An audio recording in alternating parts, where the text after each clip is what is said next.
Hola. Bueno, la clase de hoy es lesiones cápsula ligamentosa de la rodilla y lesiones de los meniscos. Algunas generalidades.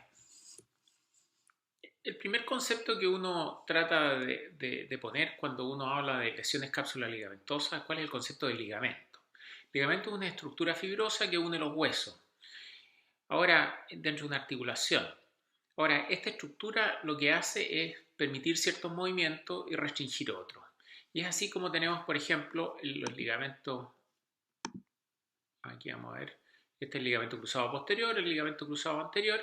En este caso, estos ligamentos permiten, los ligamentos de la rodilla permiten la flexoextensión de la rodilla, que es un movimiento natural. Sin embargo, restringen los movimientos de varo valgo o desplazamientos anterior o posterior, incluso algunos rotacionales.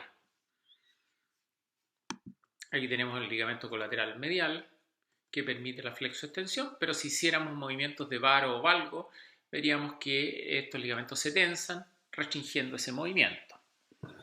Ahora, en términos prácticos, uno podría pensar que la restricción de los ligamentos en la rodilla se hace solamente en esos planos, o sea, varo, valgo, desplazamiento anterior y posterior, pero sin embargo, el tema es un poco más complejo, involucra inestabilidades anterolaterales, posterolaterales, posteromediales, etc. Pero en términos conceptuales nos vamos a quedar con estos grandes inestabilidades, por decirlo así. Desde el punto de vista anatómico, por medial tenemos el ligamento colateral medial, el, en su porción profunda y superficial, el oblicuo posterior, tenemos el pivote central formado por el cruzado anterior, el cruzado posterior, los laterales como están dados por el colateral lateral, el tendón del popliteo, que es el que se ve acá, queda también una prolongación que se llama el popliteo fibular, la banda iliotibial y la verdad es que hay una serie de otras estructuras que vamos a ir viendo en la medida que desarrollamos el tema. Ahora, el concepto es un poco parecido a la carrocería de los autos, en el cual tenemos un sistema de deformidad programada, en el cual van cayendo diferentes estructuras en la medida que la energía va aumentando, a la cual está expuesto el auto, en este caso que está expuesta la rodilla. El primer restrictor debería ser la musculatura, es decir, una musculatura que tiene que cumplir dos funciones. Una, tener la potencia suficiente, o sea, la fuerza suficiente como para restringir el movimiento. Y lo otro es hacerlo en forma oportuna. Ustedes pueden tener un tremendo músculo con mucha fuerza, que puede desarrollar una gran cantidad de fuerza, pero si no lo hacen en forma oportuna, es inútil. Ahora, esta oportunidad para poder hacerlo depende del sistema más bien neurológico y que parte de receptores en las articulaciones que son propios digamos, de la propiocepción, que son mecanorreceptores y que permiten determinar que la articulación está siendo sometida a una fuerza más allá de lo normal o que debe ser restringida, y eso genera una respuesta desde el punto de vista neurológico que termina en una respuesta de contractura muscular, limitando los desplazamientos o estabilizando la articulación. Si eso es superado,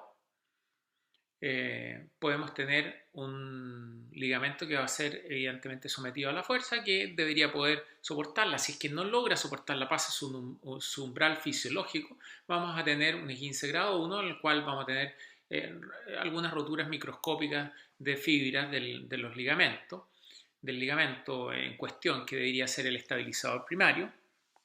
Si seguimos aumentando la energía, vamos a tener un esguince grado 2, en el cual ya tenemos una rotura parcial del ligamento en cuestión, y si la energía aumenta aún más, vamos a tener una rotura completa, o es decir, un esguince grado 3 del estabilizador primario. Sin embargo, habitualmente ahí empezamos a reclutar los estabilizadores que siguen. Es decir, por ejemplo, al principio podemos tener un esguince del colateral medial, grado 1, después un grado 2, después un grado 3, se rompe, y el cruzado anterior lo más probable es que ya esté sufriendo algún grado de daño cuando uno ya tiene un I15 grado 3. Es decir, una vez que se daña completamente uno, habitualmente en la línea que sigue ya empieza a ser afectada. Y así hasta que llega a la luxación de la rodilla, que es la máxima manifestación de daño, en la cual se empiezan a comprometer las estructuras más nobles de la articulación. Estas son el sistema neurovascular, es decir, podemos tener daño en la arteria poplitea o en los nervios que pasan a través de la rodilla, como el fibular común, etc. Por lo tanto, ya cuando tenemos energías mayores, tenemos que hacer especialmente cuidado de consignar si hay daño neurológico o daño vascular. Ahora, en la anamnesis, la documentación de esto, bueno, es básicamente la anamnesis, el examen físico y la imagenología. Ahora, la anamnesis, evidentemente, siempre hay que hacerla, y la anamnesis consiste en enfocarse en dos aspectos esenciales. Un aspecto tiene que ver con el individuo al que ha sido sometido, o sea, con las características de la persona que sufrió el daño en la rodilla o la lesión. Es decir, nos interesa saber la edad, nos interesa saber si tiene enfermedades asociadas, nos interesa saber si está tomando ciertos medicamentos que podrían debilitarle tanto sus ligamentos o sus huesos. Por ejemplo, el uso de corticoides en forma crónica. Si tiene enfermedades asociadas, por ejemplo, enfermedades autoinmunes o enfermedades reumatológicas que pudieran generar algún tipo de trastorno en las estructuras. Ahora, la edad también tiene mucha importancia debido a que en diferentes etapas de la vida tenemos ciertas estructuras con mayor labilidad al daño. Así, en etapas más tempranas de la vida vamos a tener que un mismo mecanismo puede producir un daño en la fisis o en el cartílago de crecimiento cuando tenemos cartílago de crecimiento abierto, es decir, en los niños. Después ya en las etapas intermedias de la vida, adultos jóvenes, adultos, lo más probable es que tengamos un daño en los ligamentos. Y en etapas más avanzadas podemos tener daño en los huesos, cuando ya los huesos empiezan a perder su mineralización, por ejemplo, que empiezan a tener algún grado de osteoporosis. El hueso es el punto de mayor debilidad y por donde uno esperaría tener la lesión. Ahora, evidentemente, en la medida que tengamos involucrados mecanismos de mayor energía, vamos a tener daño en el hueso y en los ligamentos en forma concomitante. Ahora, el examen físico parte siempre evaluando, bueno, el examen físico siempre lo hacemos, pero la primera cosa que evaluamos en lesiones cápsula ligamentosa es la otra extremidad. Nos interesa en la observación ver el alineamiento, es decir, si es un paciente que tiene un VAR o un valgo. El alineamiento de alguna forma determina cómo se distribuyen en forma normal las cargas. Nos interesa saber si es un paciente más bien tieso o un paciente hiperlaxo. Los pacientes hiperlaxos tienen una normalidad diferente. O sea, de alguna forma, el examinar la extremidad contralateral, lo que estamos haciendo es un blanco. Es de alguna forma decir, esto es su normalidad. Porque la normalidad de un paciente puede diferir a la normalidad de otro, ¿no? Ahora, antes de tocar al paciente, nos interesa mucho la observación y en ese contexto la piel es muy importante para ver dónde, sobre todo en mecanismos directos, uno puede tener erosiones, contusiones, equimosis, que nos hablan de cómo ocurrió o cómo se ejercieron las fuerzas en el accidente.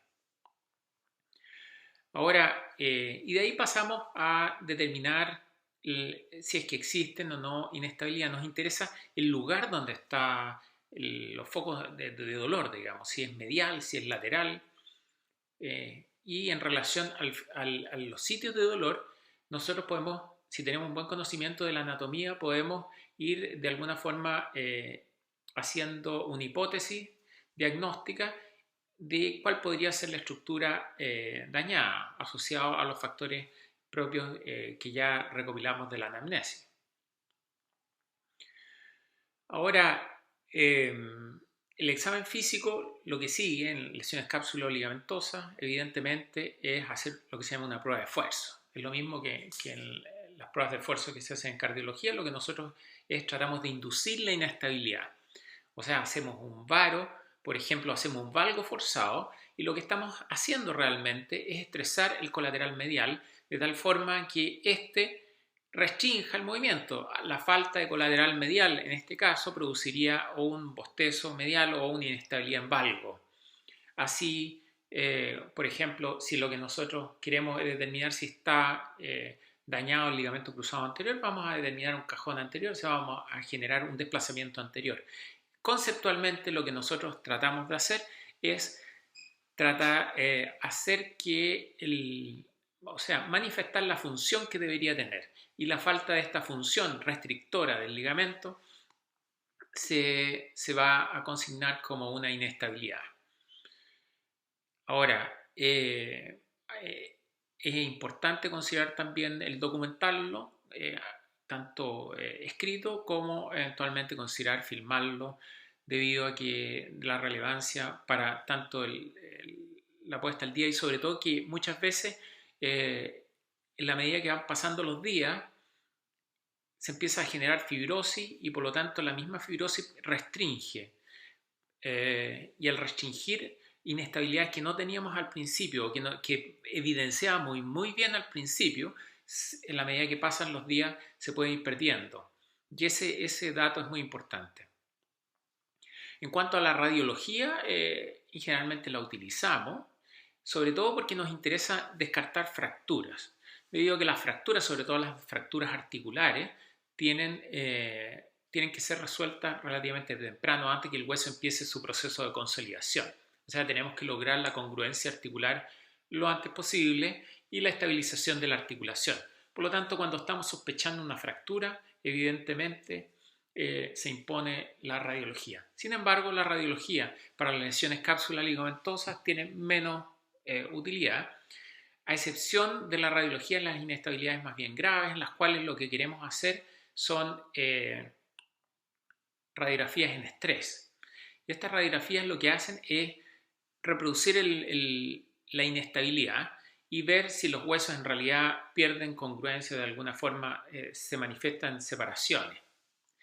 La resonancia magnética es de mucha utilidad, ¿sí? Y yo diría que es el estándar en lesiones cápsulas ligamentosas graves, o cuando tenemos dudas o tenemos una evolución que ha sido inadecuada o inusual en el tiempo. O sea, ante un paciente que ustedes pensaron que era una contusión, sin embargo, presenta inestabilidad, presenta derrame, etc., probablemente una resonancia podría ser un buen mecanismo para dilucidar el diagnóstico.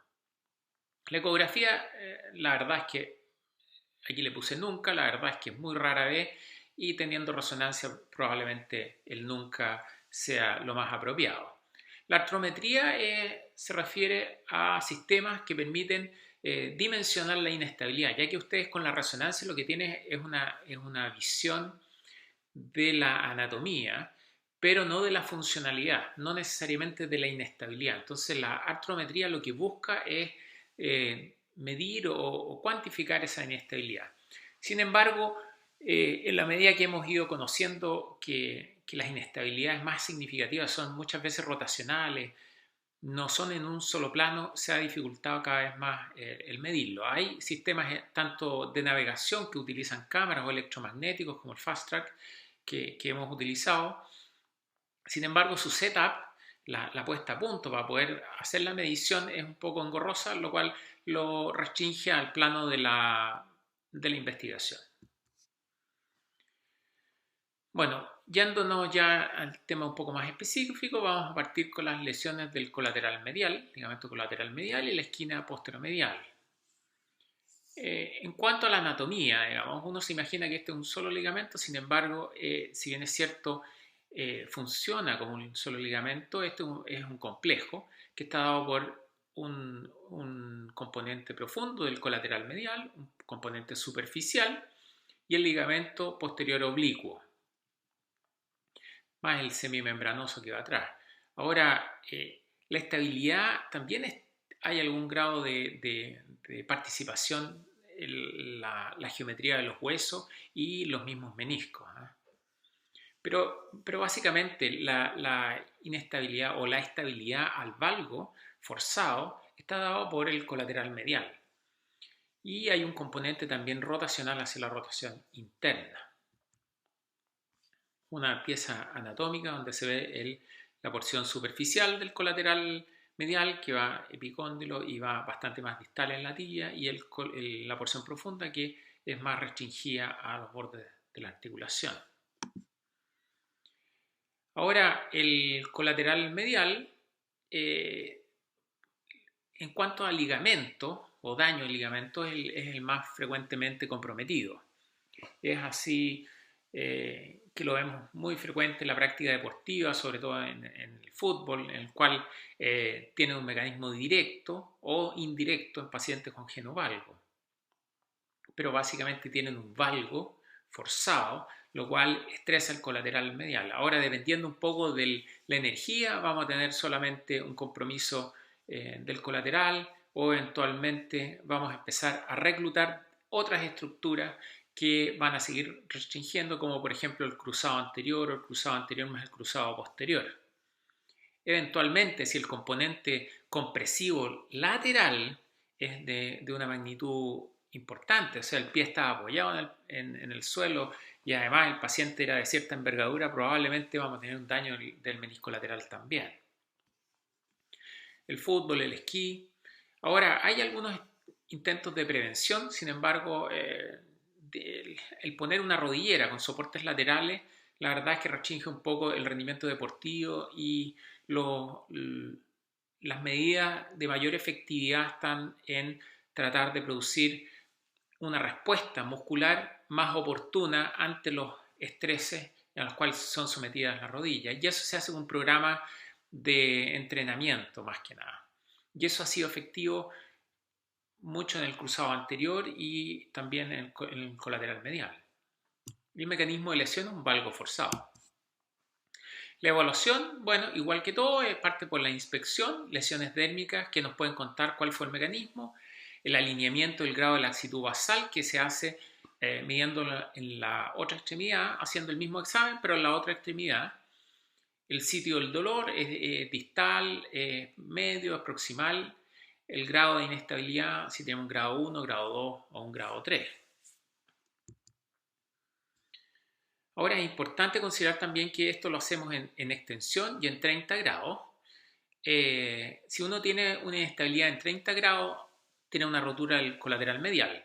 Sin embargo, si la tenemos en extensión, es decir, cuando el paciente logra su extensión máxima y además tenemos una inestabilidad en valgo, quiere decir que el pivote central, es decir, hay algún compromiso de los ligamentos cruzados. Ahora, uno habla de extensión y no en 0 grados, debido a que hay gente que tiene su nivel de extensión no es 0 grados, sino que puede tener una hiperextensión. Por eso es importante el compararlo con la rodilla contralateral. Hay gente que hiperextiende en forma normal. El estudio complementario, aquí tenemos un paciente, aquí se ve el menisco y una rotura del colateral medial, tanto distal como proximal. Pero lo más importante, como les decía, es el examen físico. Ahora, ¿qué es lo que hace uno con paciente con un E15 grado 1 del colateral medial? Bueno, si es un grado 1, quiere decir que no hay inestabilidad, no hay prácticamente roturas anatómicas, y lo que se hace es básicamente esperar a que esto se resuelva solo. Ahora, una alternativa para hacer un manejo sintomático es el RICE, que es una sigla en inglés que quiere decir Rest, Ice, Compression y Elevation, o sea, elevación, compresión, hielo y reposo. Se puede utilizar una rodillera con estabilización lateral, una venda o nada, porque lo que uno busca aquí no es dar más estabilidad, sino que hacer un manejo sintomático. Los antiinflamatorios, en general, en todas estas lesiones cápsulas ligamentosas, tratamos de utilizarlo en forma bastante restringida, debido a nuestra preocupación de que sobre más de 3 días pudieran comprometer los procesos de cicatrización de los ligamentos. Y continuamos con analgésicos puros en caso de dolor. Ahora, esto es a mí me parece relevante que en pacientes mayores no utilizar rodilleras si no la requieren realmente, por el riesgo eventual de enlentecer la circulación y aumentar el riesgo de trombosis venosa. Por lo tanto, por lo menos es mi preferencia de pacientes sobre 45, 50 años o con varices, el no utilizar rodilleras de este tipo cuando no son estrictamente necesarias. Otra cosa es en los grados 2 y 3, en que utilizamos una rodillera con regulación de rango, que es esta, en la cual evidentemente esto sí que restringe el varo y el valgo. Son rodilleras de mayor magnitud y las dejamos hasta que tenemos un control, o sea, ya ha evolucionado el proceso de cicatrización y que permite las cargas fisiológicas. Y eso puede variar entre 3 a 6 semanas y hay que ir evaluándolo. Cuando tenemos inestabilidades muy importantes, un grado 3 o eventualmente con algún ligamento dañado asociado, bloqueamos los últimos grados, 15 grados de extensión, de tal forma de dejar el colateral medial o lateral, en este caso el medial que estamos hablando, sin tensión.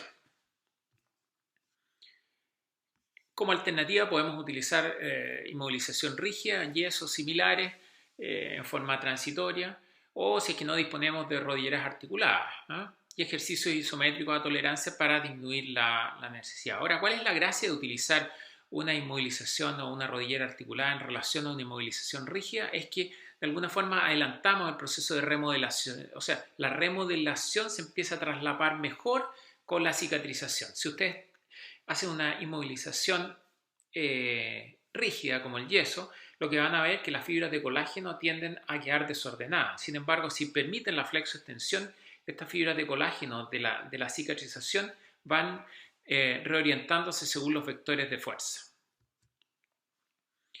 Lesiones asociadas, bueno, podemos tener un grado 3 más lesión del ligamento cruzado anterior, cruzado posterior más cruzado anterior, complejo posterior-medial, luxación de rodilla, lesión del menisco lateral, que puede ser frecuente en casos en los cuales hubo un elemento de compresión además, fracturas, etc. Ahí tenemos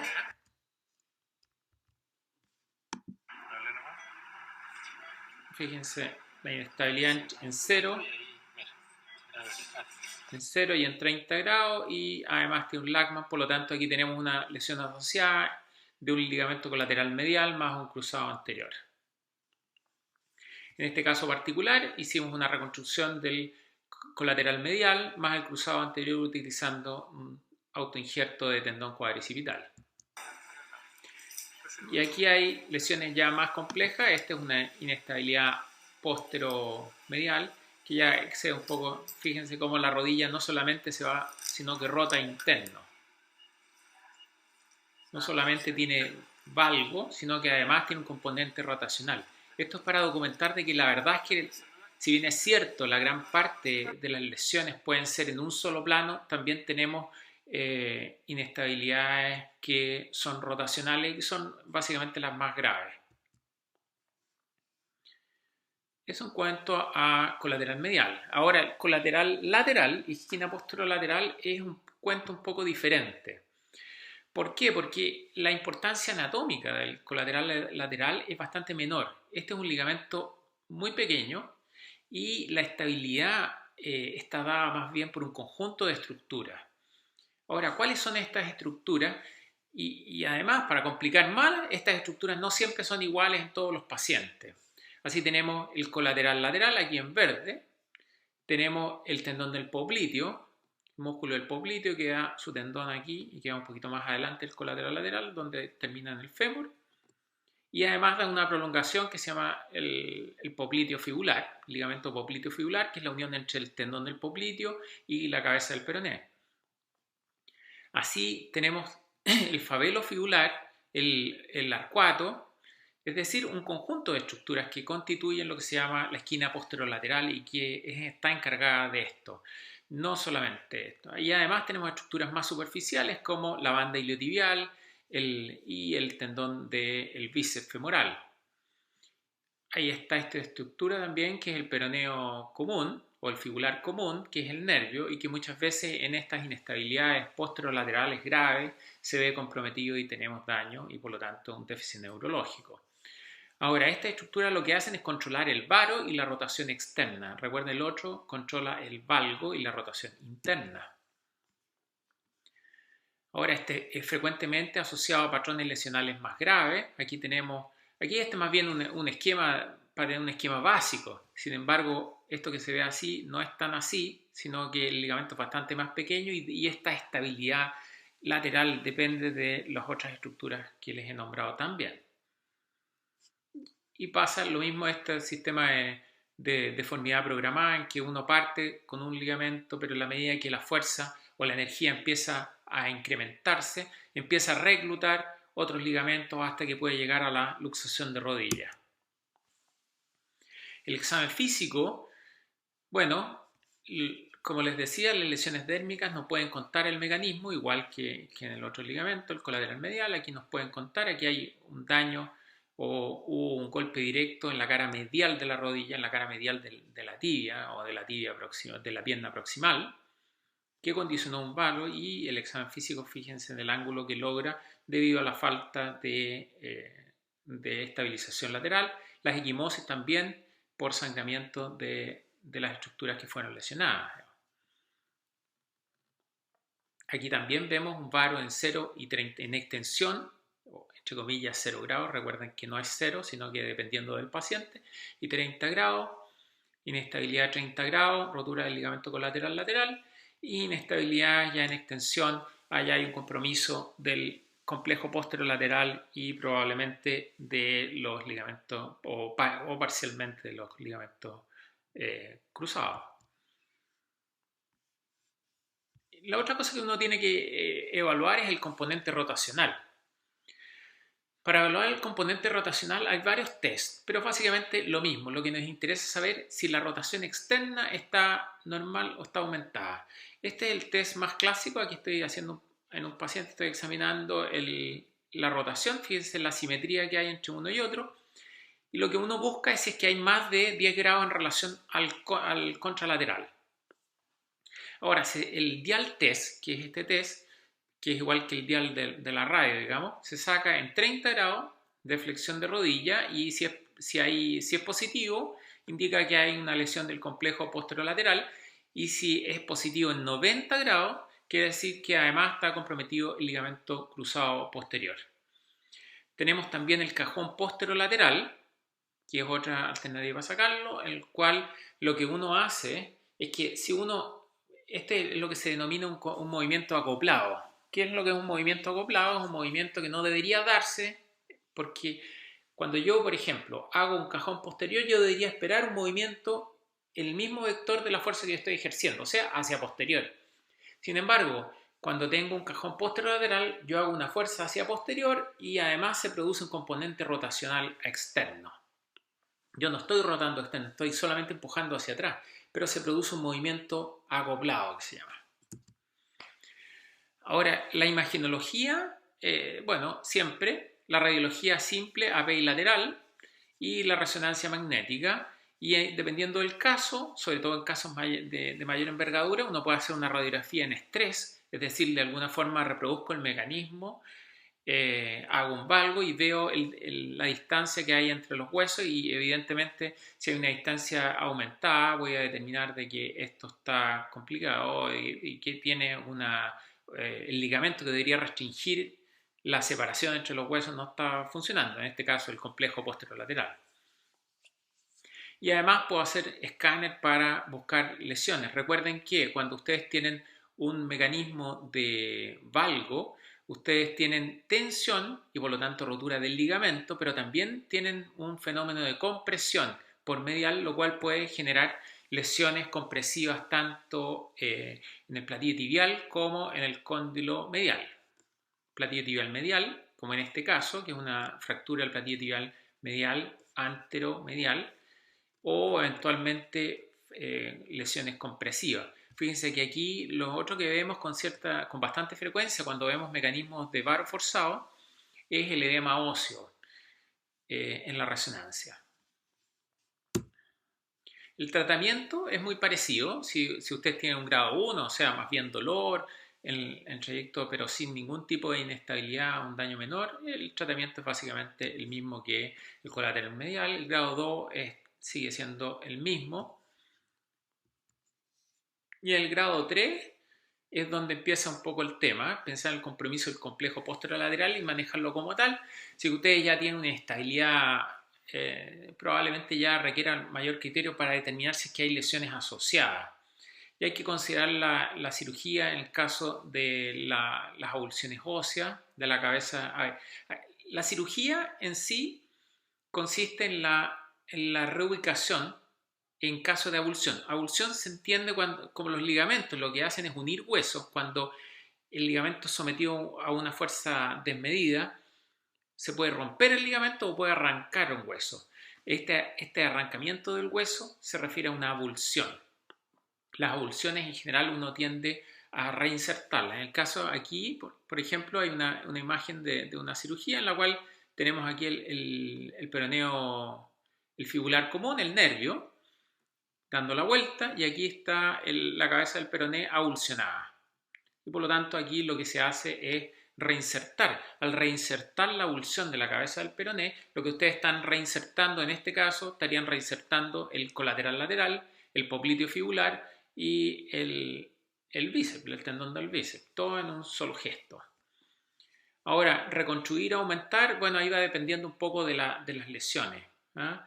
Aumentar se refiere al adicionar un tendón como injerto para de alguna forma suplementar una reparación.